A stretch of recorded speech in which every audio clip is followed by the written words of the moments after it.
ವೀಕ್ಷಕರೇ, ನಿಮಗೆಲ್ಲರಿಗೂ ನನ್ನ ಯೂಟ್ಯೂಬ್ ಚಾನಲ್ಗೆ ಸ್ವಾಗತ.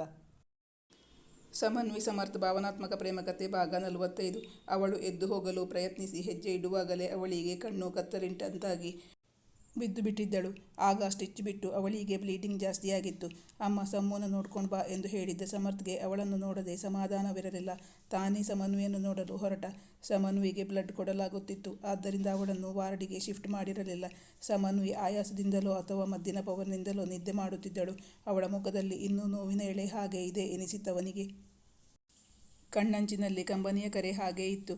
ಪಾಪ 2 ದಿನದಿಂದ ನೋವು ತಿನ್ನುತ್ತಿದ್ದಳು. ಸರಿಯಾಗಿ ನಿದ್ದೆ ಮಾಡಿರಲಿಲ್ಲ. ಈಗ ನಿದ್ದೆ ಮಾಡುತ್ತಿದ್ದಾಳೆ. ಎಬ್ಬಿಸುವ ಮನಸ್ಸಾಗಲಿಲ್ಲ ಸಮರ್ಥ್ಗೆ. ಅವಳನ್ನು ಕಾಣದೆ ಯುಗವಾಗಿತ್ತೇನೋ ಎಂಬಂತೆನಿಸಿತ್ತು ಅವನಿಗೆ.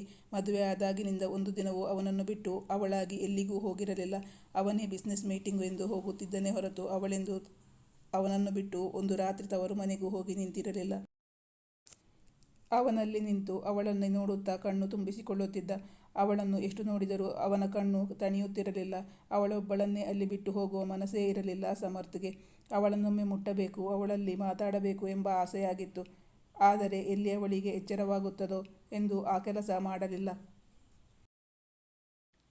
ಇದು ಒಂದು ಜೋಡಿಯ ಜೀವನದಲ್ಲಿ ನಡೆದಿರೋ ರಿಯಲ್ ಇನ್ಸಿಡೆಂಟನ್ನೇ ಹಾಕಿದ್ದೀನಿ. ನಿಮಗೆ ಇಷ್ಟ ಆದರೆ ಕಮೆಂಟ್ ಮಾಡಿ ತಿಳಿಸಿ. ಇವತ್ತಿನ ಸಂಚಿಕೆಯಲ್ಲಿ ನಿರೀಕ್ಷಿಸಿ. Thank you for watching.